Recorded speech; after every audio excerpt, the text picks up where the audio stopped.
Good evening. Welcome to episode 2 of Monitoring Farmland Birds, the Extra Dimension with Matt Pryor. I'm Ben Dolan from West Midlands Ringing Group and have used thermal since 2016 to monitor a number of birds. With me today is Matt Pryor. I'm the Conservation Officer of the Wiltshire Ornithological Society, and I'm a bird ringer. I've been bird ringing since 1999. Lovely. Cheers, Matt. Thank you. Thanks for joining me. As you know, we've tried to set up this kind of chat and YouTube channel to share the experiences with ringers and banders across the world in thermal. And I'm really glad that you've joined us today, because you were one of the first with us to kind of crack on and get on with it. And we're really excited to hear about your work with thermal.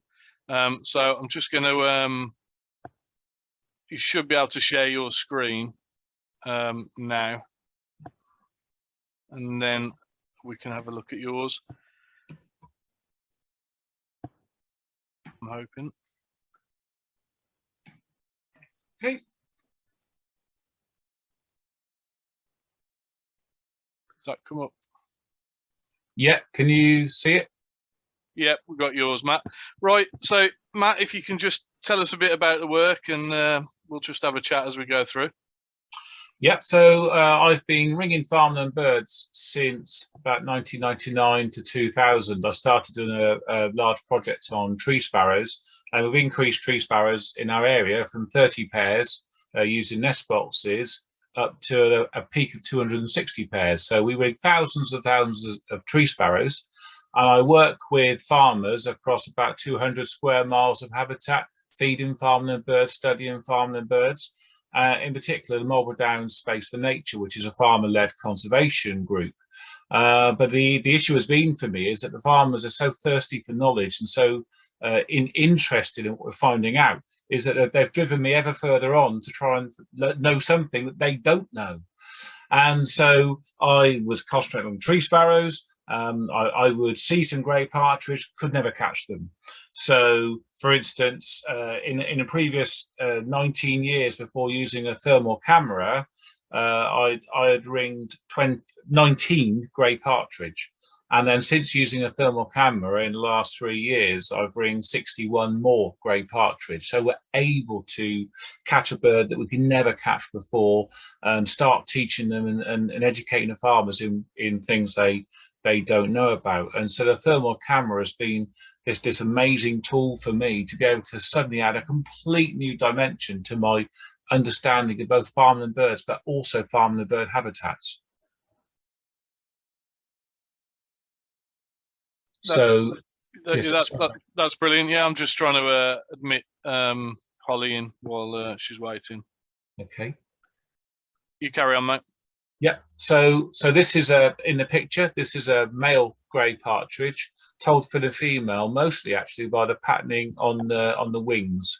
And if you see a female, they've got this central stripe down each feather on the wings, and this is a way of telling the two apart. So these are both juvenile birds that I caught 2 weeks ago, told by the streaking on top of the head. They haven't quite molted everything through. So these are a couple of young birds of the year. What we really want to do is to catch the adult birds to work out what they're doing.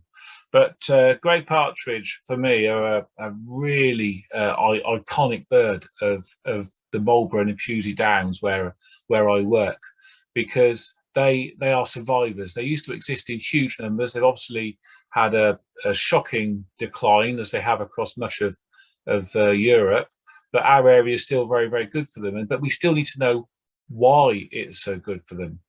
But in a way, using a thermal camera for these birds, I kind of feel a bit sorry for them, because the amazing defences they've built up over the years to hide and to be evasive, the thermal camera has absolutely denied them all that secrecy that they have. I mean, grey partridge are amazing. What they'll do, they'll actually run up and down the side of a field, and I think they're delivering scent, and then they will fly right over into the middle of the field and then roost. And that's what they do, and they roost in a tight corral.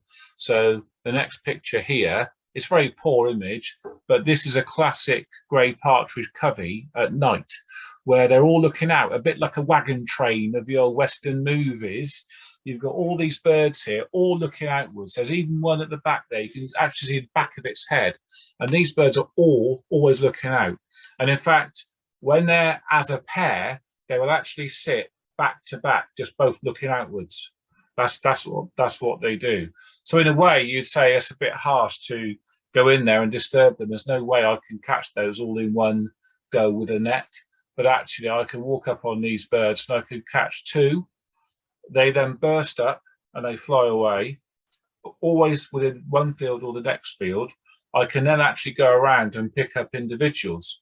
And what I've noticed is that within 20 minutes to half an hour of going around causing that disturbance, if I look back out in the field, the remainder are all together again as a tight covey. They do these little cheap calls to each other, and they're fantastic. They really communicate at night, and they keep tight together. That's what we're seeing as well, Matt. So it's quite interesting that you're seeing exactly the same as what we are. It really is. There was a bit of an old wives' tale I'd been taught by a gamekeeper saying once you disturb a covey of grey partridge at night, they will never get together again. But I'm afraid that the thermal camera has proven that completely incorrect. Yeah, and we're having recoveries of the same birds together as well when we catch them again. So it shows that they do come back together. Exactly. I had a super case with one covey. It was in September, and they had been disturbed by a passing helicopter at night. And when I looked out with a thermal at these partridge, they were all in a field they shouldn't have been. So they weren't out in the middle of a stubble field or out in the middle of a ploughed field. They were all over these places where helicopters land. And so they'd obviously been disturbed. They all just sat out on what, for essence, was very short grass, like a football pitch, completely unsafe, all as individuals. And I thought that looked awful. I really didn't fancy the chances of these young birds. So what I did, I spent an hour or so, and I caught each one. And I caught 8 grey partridge that evening. And I then released them all together. So I ringed them, and I then released them all together. And then in the October, a month later, I saw a covey of about 15 grey partridge. And I went in there and I caught 2 of them. And one of those was one of the birds I caught in September. So I was quite happy that I'd probably helped save those birds' lives there. Definitely. Because they had no defence against a fox at that young age. Yeah, no, it's good to hear that is. What unit do you use, Matt? I've got the Pulsar Helion XP38. Yeah. And I really, really like it. A friend of mine has got the one up from that, but I can't think the model name. But that one is a whole new level. The XP50, that'll be. That's correct. Yeah, that is. I do need to get one of them. They are absolutely incredible.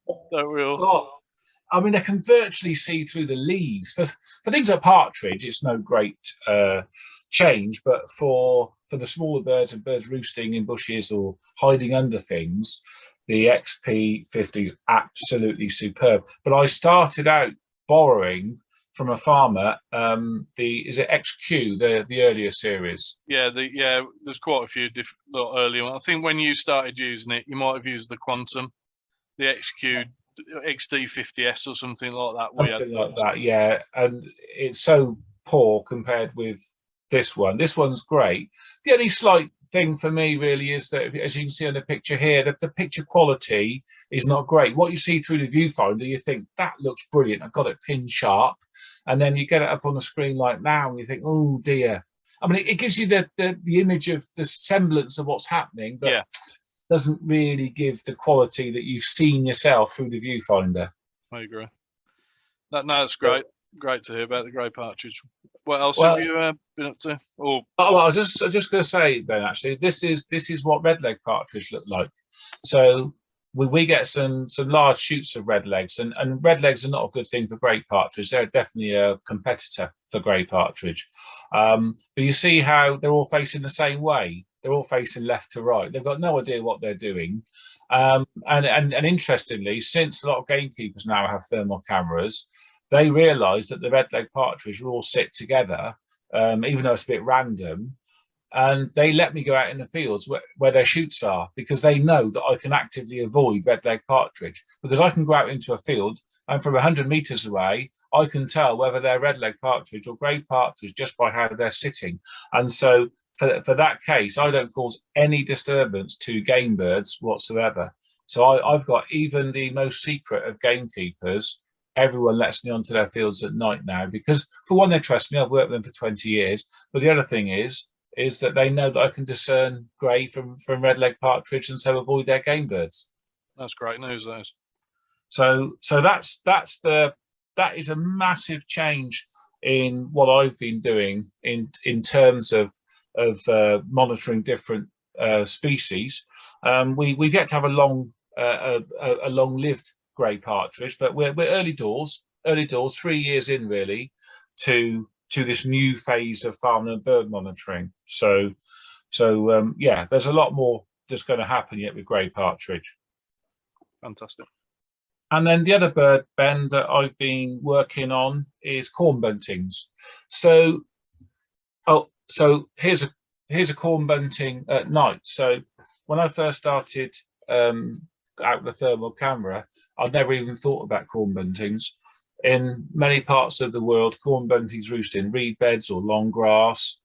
I've seen them go into long grass, and I've never seen them roosting in an open field. And the first time I came across one at night, I didn't know what I was looking for. Suddenly realised it was a corn bunting, caught it, and was amazed. And sometimes you can, and sometimes you can't pick them out from skylarks. But most of the time, I can pick them up from skylarks, because even though this image is very fuzzy, you can actually sort of make out that the bird is sitting upright, and that the corn bunt's got a rounder head, a bigger head. I call them bull-headed. And so a corn bunt like this, they're very, very alert. Really stand. I mean, they stand upright. There was one night, it was a really misty night, poor image quality. I actually thought I was going on a distant golden plover. It turned out to be a close corn bunting. That's how upright they sit. Yeah. So corn bunting is one that really has changed how I can catch them. So over the last decade, just using standard techniques like mist netting, I've ringed about 50% of all the corn buntings in the UK, which is pretty good considering that they are such a fast declining bird. But they're a chalkland specialist, and we've got superb chalk arable habitats where I live. Yeah, just last week we passed our 1000th corn bunting ringed.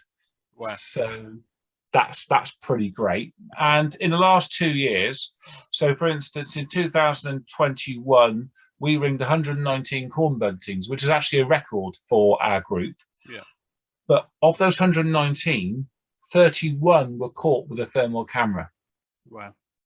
This is a big percentage change in my monitoring work of corn buntings. And in 2020, we ringed 110 corn buntings, and 21 were caught with the thermal camera. So it's now catching sort of 20–25% of my corn buntings. So this is making a massive difference to how I monitor this bird. And we have some massive flocks in Wiltshire. We have big numbers. I mean, we have several thousand corn buntings across a huge area, but they're really, really hard to catch, really hard. And so that using a thermal camera is enabling me to catch a percentage of them that I would never have caught before. I think what you've not put on, what you've said there is quite interesting, because a number of people that have got thermal cameras recently will contact me and say, well, you know, I can't ID, I can't do this, I can't do that, I can't find the birds. Oh, then they're not, there's no birds there, the thermal isn't working. And what I keep needing to say is, like, well, it's about teaching yourself what you're looking for, isn't it? So like Pat, who was on the previous talk, he was nest finding, so he was teaching himself what to look for. It's not like you can just turn up and go, yeah, I'm going to catch 50 skylarks tonight and I know exactly what they are. It does take some fieldcraft as well, doesn't it? Oh crikey, yeah. And the worst mistake new people make to using a thermal camera is they stand at the edge of the field, look across and think there's nothing in there, and then they walk away. whereas you have to walk into the field. You have to look downwards. You really, really do. And in fact, meadow pipits, when they're migrating and passing through, they'll be in fairly short grass, but they'll absolutely tuck so flat down that even with a thermal camera, you miss some. Yeah. And this corn bunting here in this picture, even though it's a poor quality picture, is a classic example that you can make out the lines in the field where it's been tilled the previous year. And then in this year, this is a stubble. And this bird is amongst weeds, and it's hiding amongst weeds. And I would not see that bird from more than 40 meters away. Absolutely no chance. And sometimes the image you're getting, because you're looking through parts of the vegetation. So that's how you have to walk closer. And I don't think some people who are new to it, they're thinking likes of you and me are just walking out and there's birds just dotted everywhere. Just everywhere, yeah. And you know, you've actually got to go and walk zigzags up a field. I'll always look back on myself as well. Yeah. You know, just in case you can always get a different angle. That's the point. And this corn bunting is a classic case. This one here, if you came at it from the other way, you wouldn't have seen it until you got level with it. Yeah, and that's kind of the beauty with it, really, because obviously before you'd be walking up and down fields for hours and you'd never see that anyway. But when you do see, I mean, we see, as you probably do with skylarks, flocks of 80, 100, 200 birds a time, but it allows you to walk around them because you don't need to walk into that many birds. No. Because you're disturbing them, they're going to go everywhere. So what I love about the thermal is, yes, okay, you're walking across a field, you're able to see, so you're not disturbing as you're walking through. But then when you see a flock of birds, you can just walk around them. We Exactly. only tend to look at the individual birds, which skylark, you do get quite a few. So which is what one of our key species was, wasn't it? I completely agree. I mean, it was Paul that really put me onto thermal imaging in the first place. Really, really encouraged me. Came down with me. We had a night out. I was going around just using a torch beforehand and catching on average one bird a night, and it would either be a golden plover or a woodcock. Now, when I go out, no matter what I'm going for, I will go out and I know I can catch 10 birds of something or other, mostly skylarks, corn bunting, meadow pipit, grey partridge, golden plover. But I can, but also I can kind of pick the species I'm going for. Or what I try and do each dark phase of the moon, I will try and survey as many of the good farms as possible within that sort of 2-week period. Yeah. So all the farmers know that I will go to each farm once a month throughout the winter. Yeah, that's what we try and do as well. Yeah, so it's real routine monitoring. But in fact, this farmer's field where this bird was photographed is a farmer who's only got 300 acres, which in our area is not a very big farm. But he actually donates to my project, the tree sparrow project. He donates 15 tons of seed each year. Wow. I didn't think his farm was very good, and then I went round the farm, and he's always got 2 fields that are direct drilled. And when I go around the 2 fields, it's quite nice because it only takes me about an hour and a half to go around them. Yeah. So I can collect the grain. I then go for a walk across his fields, find some birds, catch some birds, ring them, and then I can get the grain and go home. And the great thing is with it, though, is this is a chap that I'd overlooked his land. Yeah. And the corn buntings do not feed there by day, but they're going to roost in his fields at night. So I'll be able to, in a way, give him some really good news that he's got this red list, as rare as you come bird, and it's fantastic because then it includes him in the project even more.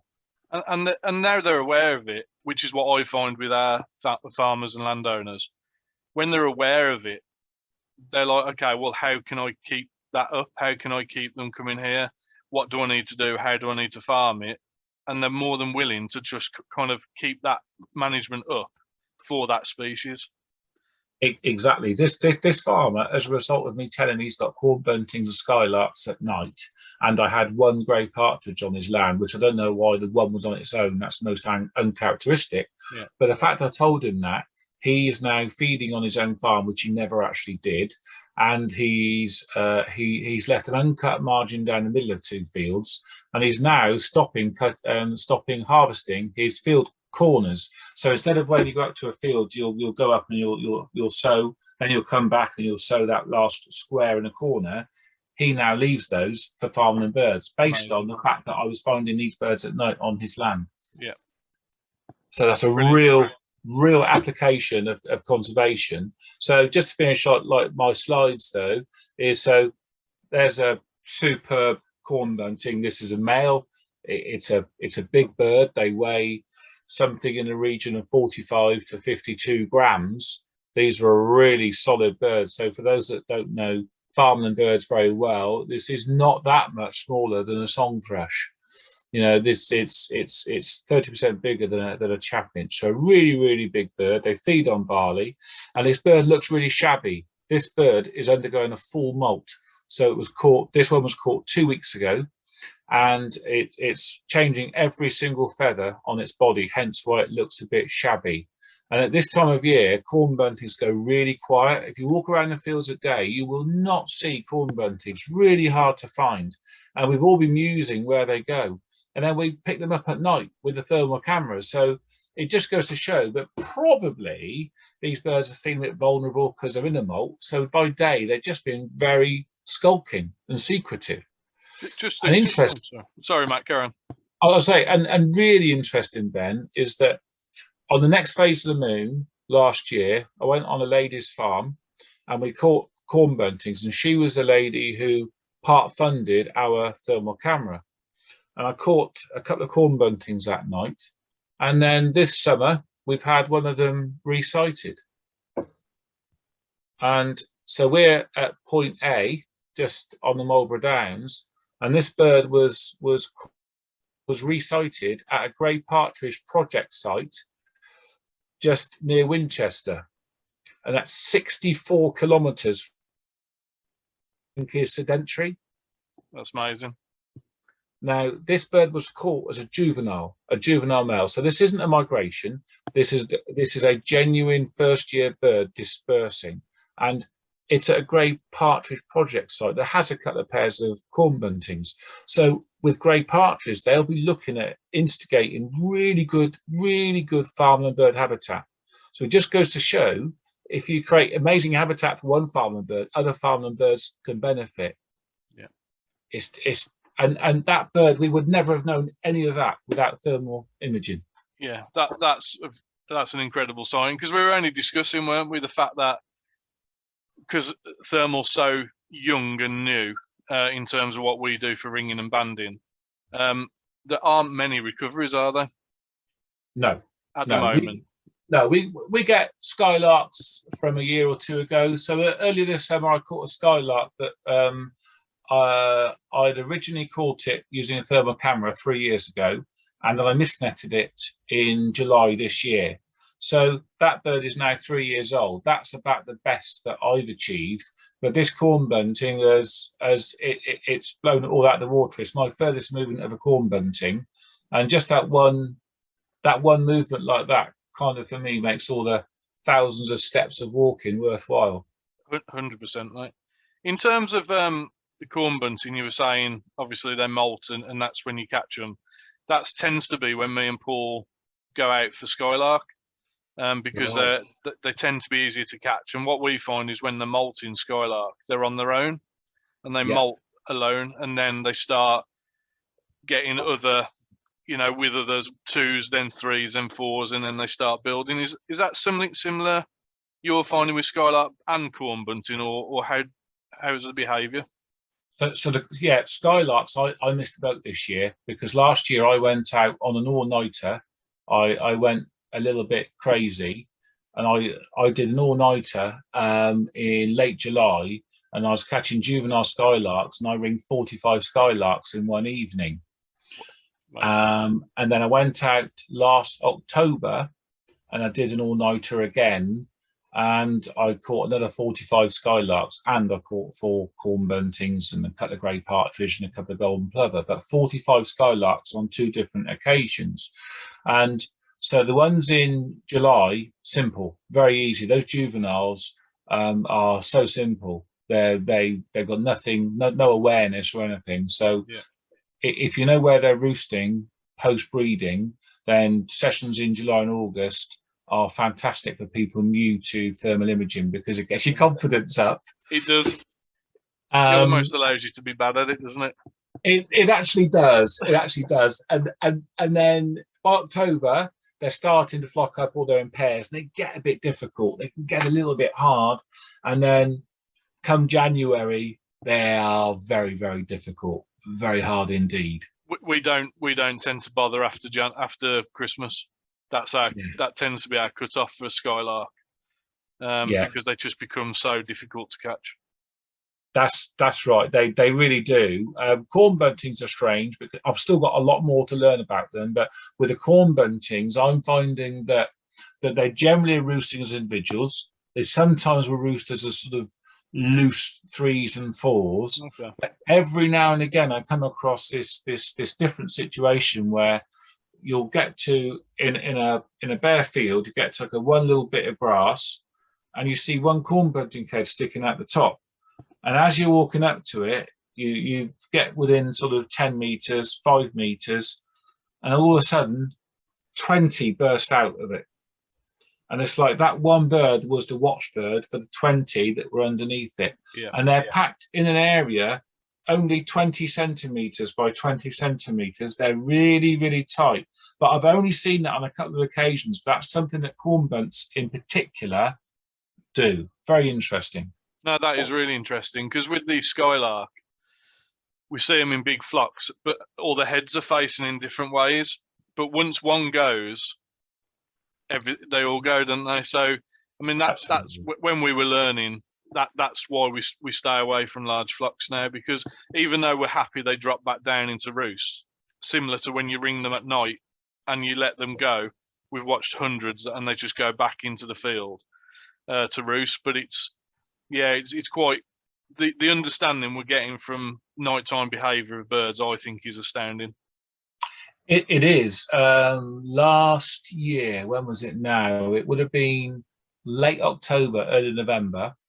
I was out on one farmer's field where there was a reasonable number of skylark, maybe 30 in a field, but in a massive field. And I actually saw skylarks migrating at night. And I heard them above my head, and I hadn't disturbed any. And I heard them migrating, looked up the thermal camera, and I picked up about 30 or 40 just going through, and they were looking like they were going to land, but they didn't.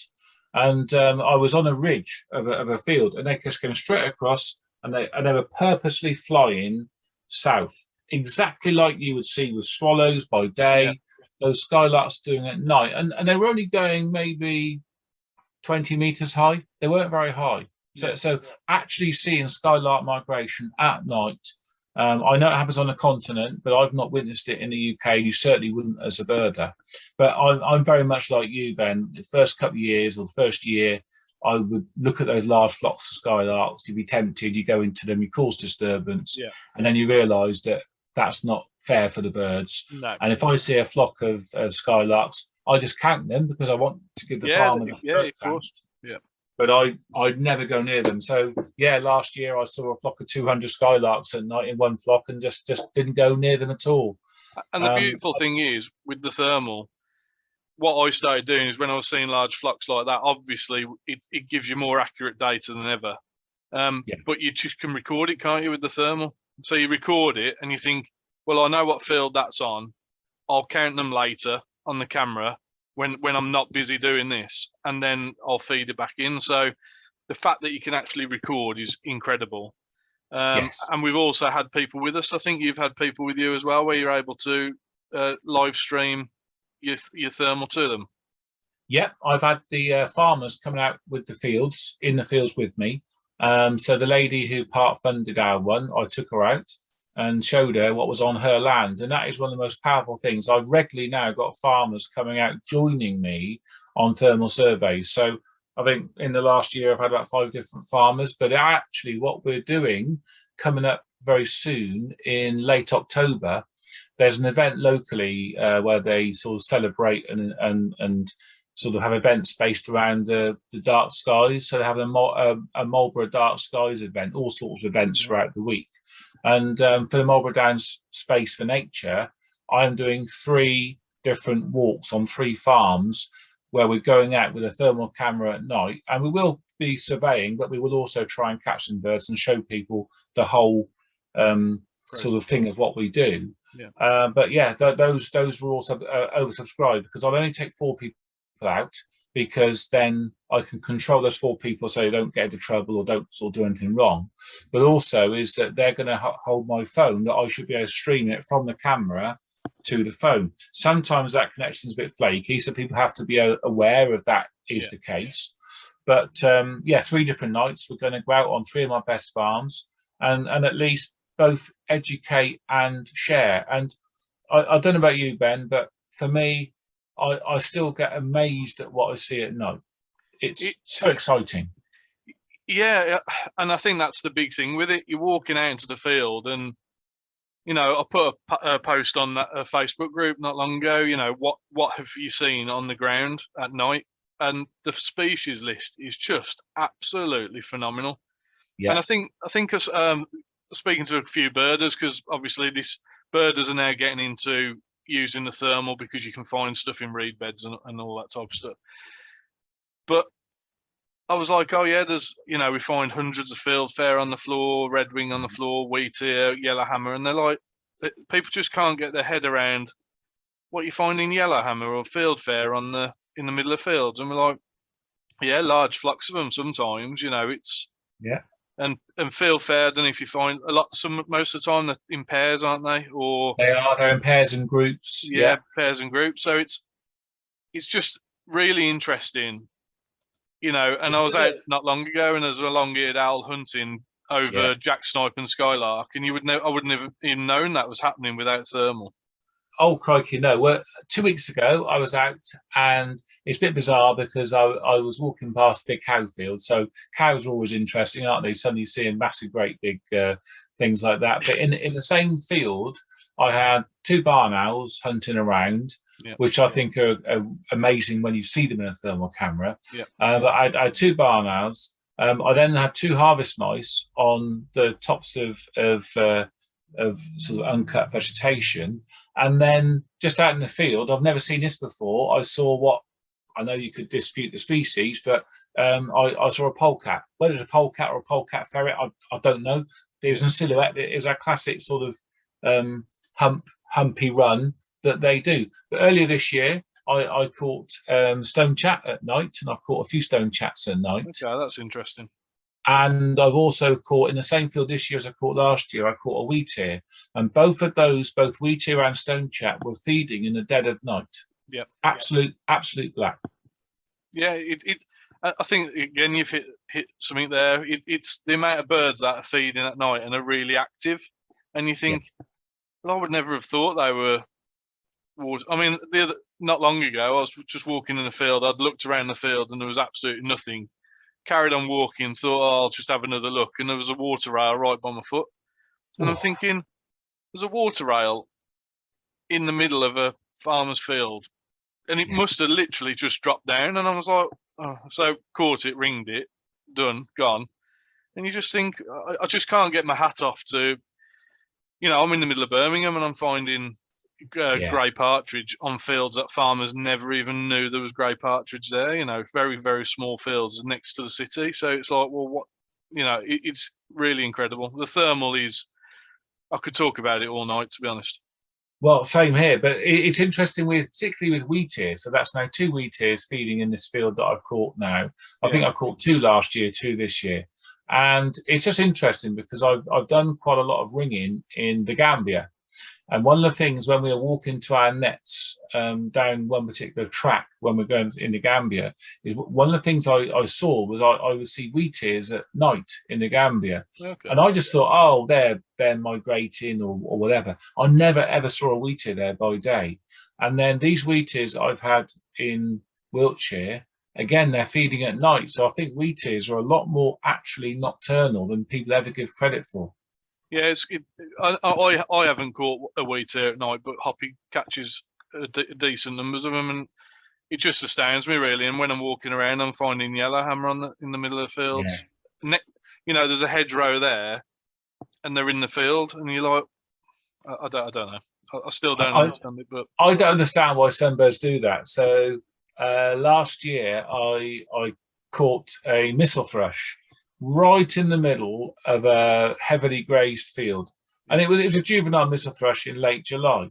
But I've never seen a missel thrush roost on the ground. I've spoken with several thermal imager people, and no one I know has ever seen that. And you think, well, that's the most bizarre thing you ever did see. That missel thrush are always going to go to a tree. There's plenty of trees around that bird could have got to quite safely. Yeah. But I think that's one of the exciting things, Ben. You go into a field, even a field you know really well, there's going to be something there that shouldn't be there. Just every so and so times you're going to come across something just that bit different. Yeah. And I think that's really it's a bit like metal detecting, isn't it? You just don't know what's going to be out there. Yeah. And I think, I mean, I know we're cutting time short now, but I know, like with Hoppy, he was in a field not long ago and he come across a dotterel, and he's like, okay. And then, you know, catch, ring, release, and then you think to yourself, that was actually a dotterel, and, you know, that I've just caught. Yeah. And it's, I mean, you know, that's a very, it's just, yeah, we're always learning, I think, and that's what keeps coming back from other thermalers, as you say, is it's just a learning curve all the time.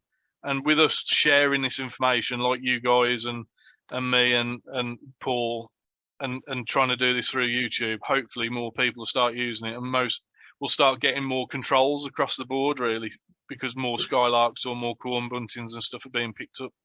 That is what we really, really do need. That even if you've got a lot of ambient light, you can still catch some birds. And if you keep at it and learn your field craft and learn different techniques and methods, then you'll actually see more and catch more. So I've got certain fields where I know that I have to approach that field from a certain angle, because if I do it from another way, I'm silhouetted against the skyline. So there's a lot of field craft, and I've actually developed a very different technique for corn buntings that's entirely different to anything else I've done. So with corn buntings, my actual approach, if I know it's a corn bunting, I will go in bent so low that I'm sort of walking like on my haunches.